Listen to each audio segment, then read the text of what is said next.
The south of Italy, 9th century BC. Considered by the ancients to be a paradise on earth, southern Italy was the theater for an event that was destined to change the history of Western civilization. It all began here, at the Delphi Sanctuary in Greece. In a cave at the foot of Mount Parnassus, a group of citizens arrived from the island of Euboea, off the coast of Athens. They had left their homeland in search of more fertile lands to colonize. But why come here? What did they hope to find at Delphi? Was it a blessing from the god, Apollo? Apollo had both positive and negative sides, a strange, difficult, and sometimes dangerous god.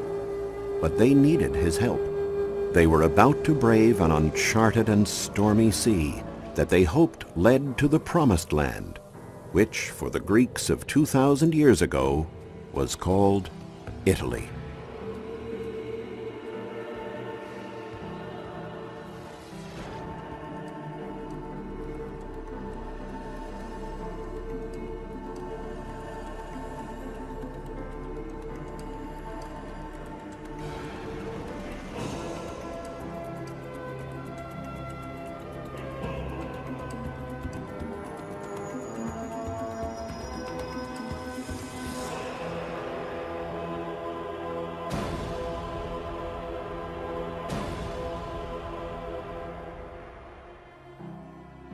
For more than 1,000 years, millions of people traveled to Delphi to seek answers from the oracle of Apollo. His advice was especially sought by colonists setting off to discover new lands. First, there were the uncharted and perhaps dangerous waters that they intended to cross. And second, was simply the religious and spiritual importance of the sanctuary at Delphi at that time. Standing almost 2,000 feet above the sea, between the Gulf of Corinth and Mount Parnassus, Delphi was the Greek or Hellenic world's most famous sanctuary. Some of the greatest masterpieces of Greek art were concentrated around the temple. Today, all that is left of the statues that once adorned the sanctuary are their bases. They were colossal sculptures made of very expensive materials, and there were thousands of them. The sight of them heightened the pilgrims' expectations. There was the bronze bull, donated by the inhabitants of the island of Corfu in 480 BC. This was in honor of a bull who dove into the sea, leading fishermen to a great catch of tuna. And the splendid bronze copy of the celebrated Trojan horse, donated by the inhabitants of Argos in thanks for the spoils of war from a victory over the Spartans. But the centerpiece of the sanctuary was the Temple of Apollo, the god that oversees all beginnings, the protector of order and harmony.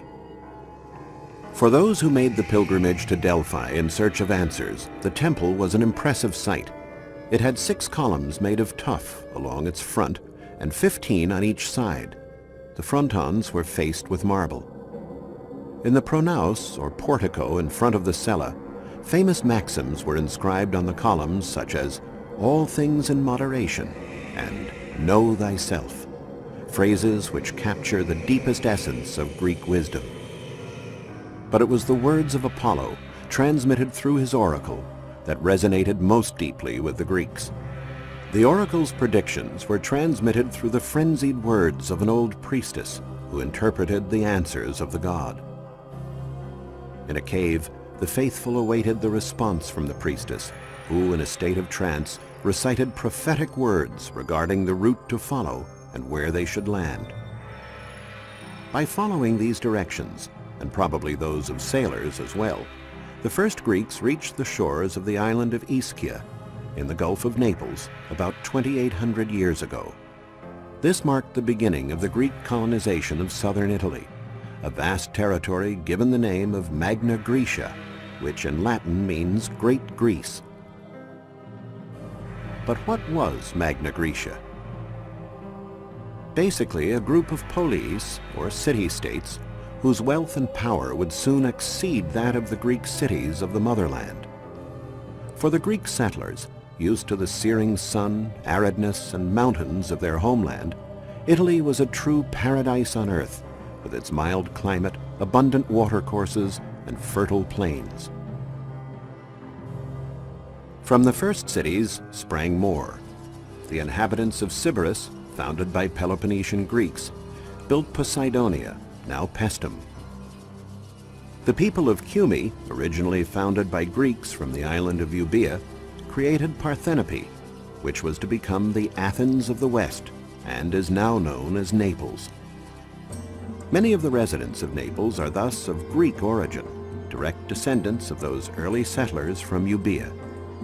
Naples is the commercial and cultural heart of the Mezzogiorno, Italy's south, the promised land of the ancient Greeks.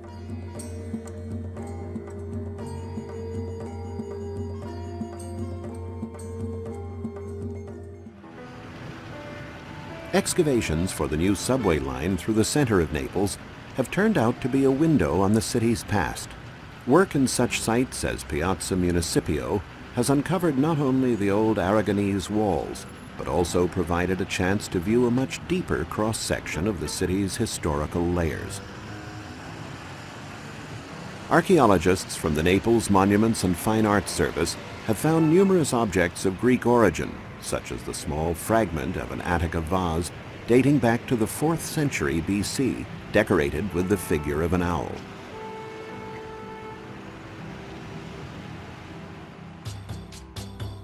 Naples remained a Greek city for many centuries, even during the domain of the Roman Empire.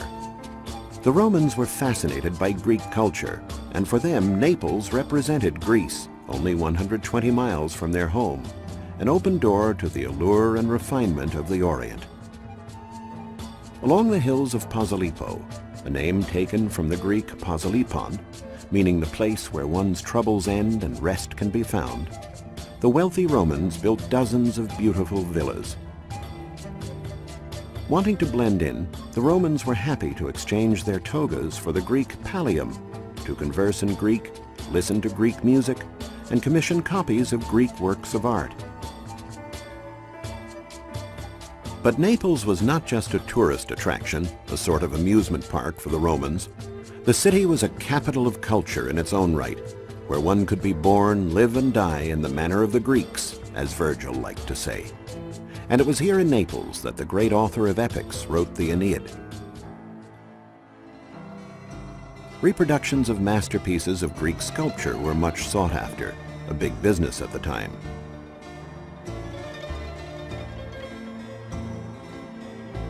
Thousands of masterpieces from the Parthenopean school flooded the world, a veritable legacy of Greek art. The rich Romans paid, and paid quite well, to have imitations of famous works of art grace their villas and gardens.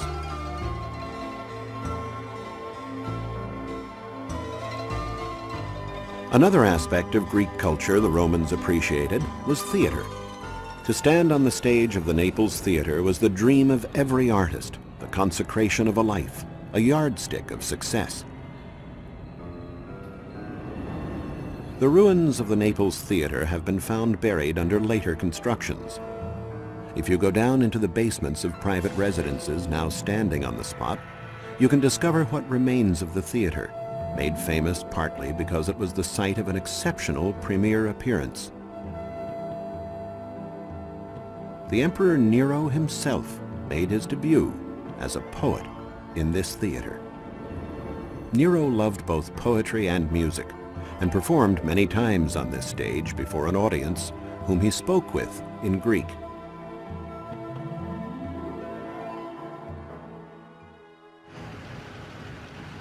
Not far from the theater is a section of Naples named for the Virgins. Here, hidden behind this door, several yards underground, is a veritable treasure, a Greek hypogeum from the 3rd century BC. Hypogea were large subterranean chambers having the dual function of being a burial ground and a sanctuary. It was in the hypogea, for example, where ceremonies were held dedicated to the oriental god Mithra, who was worshipped widely in Naples. This well-preserved one, the Crystallini Hypogeum, was built outside the city walls in an area that in ancient times was nothing but forests and fields. Everything here evokes Naples' ancient past, even though it is quite probable that the bones and skulls date back only to the 17th century, the period of the Great Plague during the Spanish rule. The discovery of the chamber only 100 years ago amazed archaeologists with its finely conserved state. There are votive edicula and delicately frescoed walls with figures still glowing in bright colors, and funerary urns for the mortal remains of the deceased. But what is perhaps most striking are the touching farewells to the departed, written in Greek on the walls. Here a father addressed his daughter, Aristogoras, with touching simplicity. "Goodbye, my beloved daughter."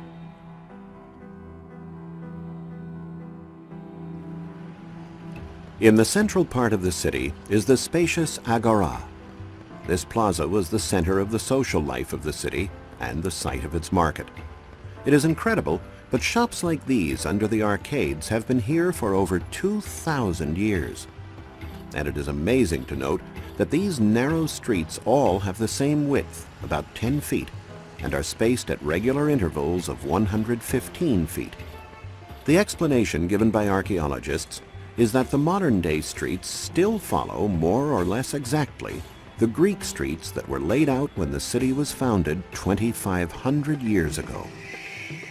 An example is the present-day Via Tribunali, which follows one of the two principal axes of the Greek city, and is one of the few broad avenues in Naples. The Agora is also famous for its magnificent temples. The Church of San Paolo Maggiore is the classic example of a Christian edifice standing on the ruins of a pagan temple. The ancient temple was dedicated to the Dioscuri, Zeus's twin sons, who were doomed to live and die on alternating days. Only these two beautiful Corinthian columns remain. But when it was new, the temple existed on a grandiose scale. We can once again view the great temple as it appeared almost 2,000 years ago. Thanks to a Greek inscription found nearby, it turns out that the temple was restored in the 1st century AD during the reign of the Emperor Tiberius, at the expense of two rich liberti, freed slaves who had become administrators of the imperial family's wealth.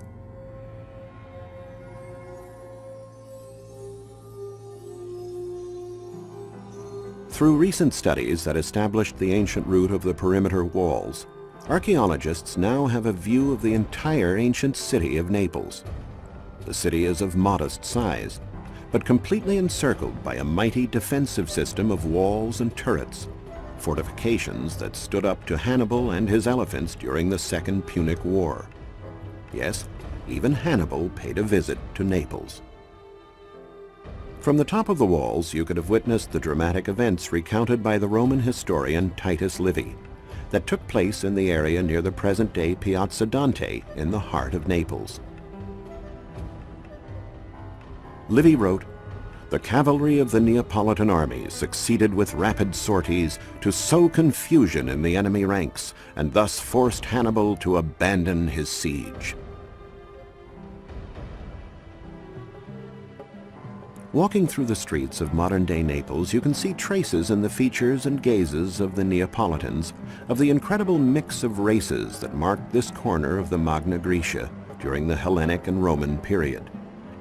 Egyptians, Romans, Italians, Illyrians, and Africans were all accepted within the city walls into the community founded by the Greeks, an exemplary demonstration of tolerance.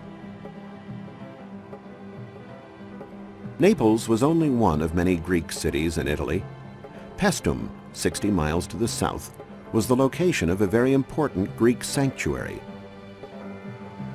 We don't know exactly when Paestum was founded, but it certainly dates back to at least 600 years before the birth of Christ and was founded by settlers from Sybaris, another city of Magna Graecia. Paestum's importance in antiquity is evidenced by these walls that surrounded the inhabited areas. But the best testimony to its wealth are the great temples of the sanctuary, built in the 7th and 6th centuries BC. At that time, Paestum was known as Poseidonia, the Greek name for the city, in homage to the sea god Poseidon. This temple, improperly called a basilica by the early scholars, is the oldest one. It was dedicated to the goddess Hera, a divinity who was venerated as the goddess of fertility and maternity, and who would watch over women when they were about to give birth.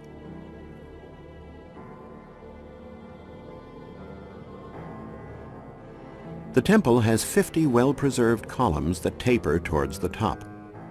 The capitals and the temple decoration in general are in Doric style. About 100 years after the construction of the basilica, the inhabitants of Paestum built the so-called Temple of Poseidon in the immediate vicinity. Actually, we do not know to whom the temple was dedicated, but it is one of the best preserved of Magna Graecia. It had symmetrical fronts with 6 columns along each shorter side and 14 columns along each longer one. The complex of the 2 temples comprised the sacred area. At the time, the sight of the 2 stone giants shining in the sunlight must have been a view of rare beauty.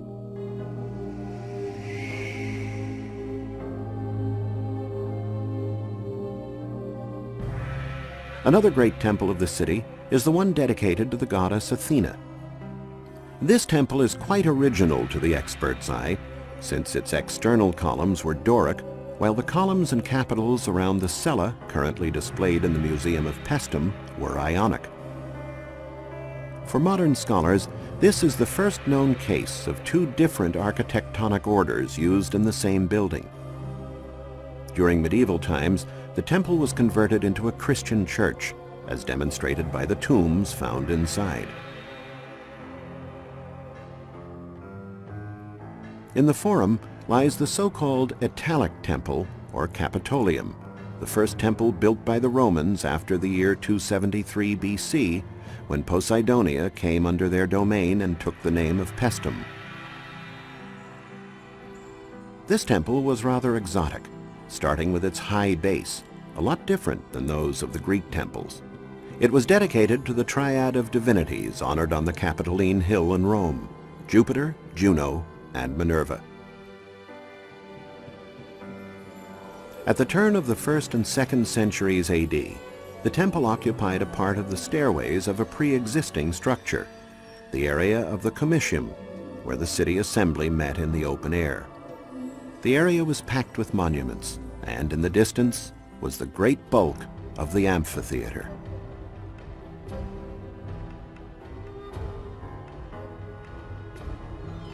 Sacred rites in these temples were carried out under strict guidelines. Inside of the temple dedicated to the goddess Hera, for example, we find a large cella with 3 naves and a bi-level colonnade.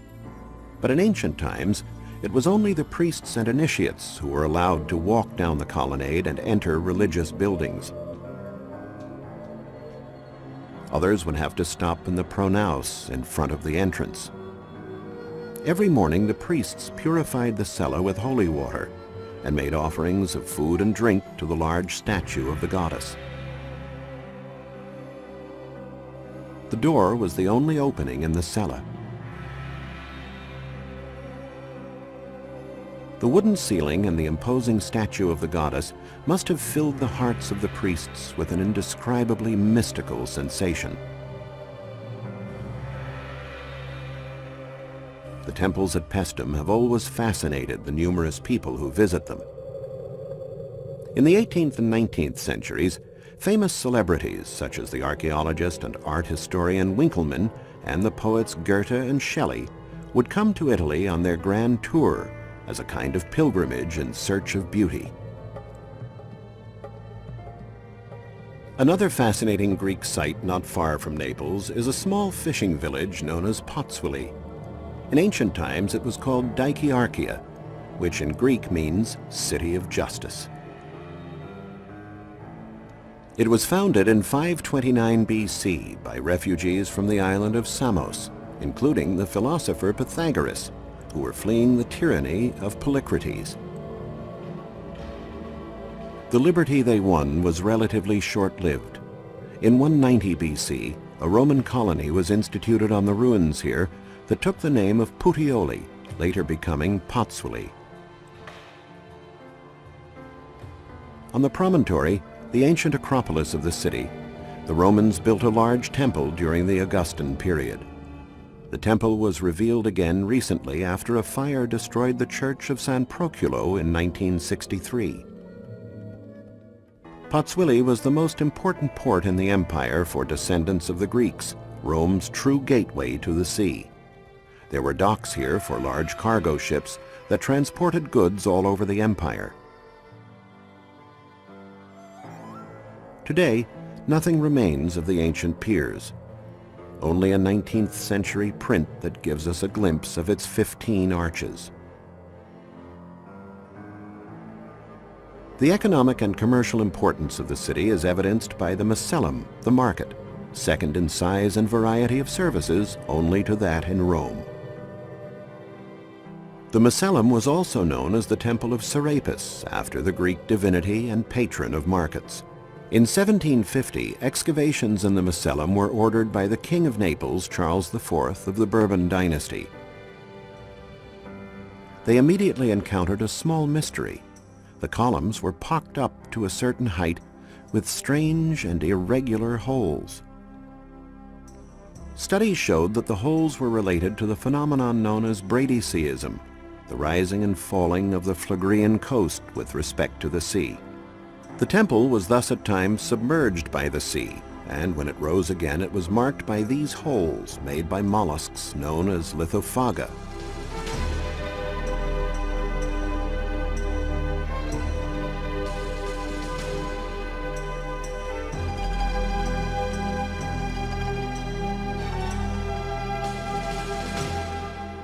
The Macellum comprised a large rectangular portico measuring 190 by 245 feet and enclosing the shops. It was an impressive and bustling marketplace. At the center of the internal courtyard there was a round building, the tholos, decorated with marble sculptures and statues. The market was a riot of Mediterranean colors, a meeting place for many different peoples and languages, from Egyptian and Phoenician to Greek and Latin. On display were exotic products, spices, perfumes, ointments, Greek and Egyptian antiques, and naturally, a wide variety of products from the sea. In 1700, in the large apse behind the tholos, archaeologists found a statue of Serapis, after whom the entire complex was named.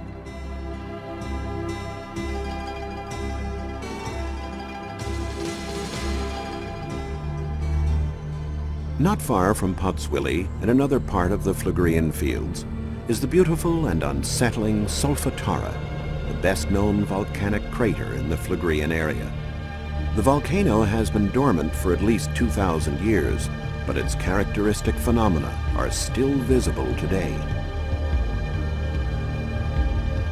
There are few places where one has the clear impression of the phrase, "fire in the belly of the earth." Tradition has it that giants were chained here after being defeated in a bitter fight with almighty Jupiter. The Phlegrean fields, according to this ancient myth, are unstable because of the agitated, convulsive movements of these giants. Another area related to myths about the underworld is the nearby Lake of Averno. The door to Hades was said to be found on its shores, blanketed in ancient times with a thick forest. According to Virgil, the Sibyl's Cave was also here, where both Aeneas and Ulysses went to begin their journeys into the underworld.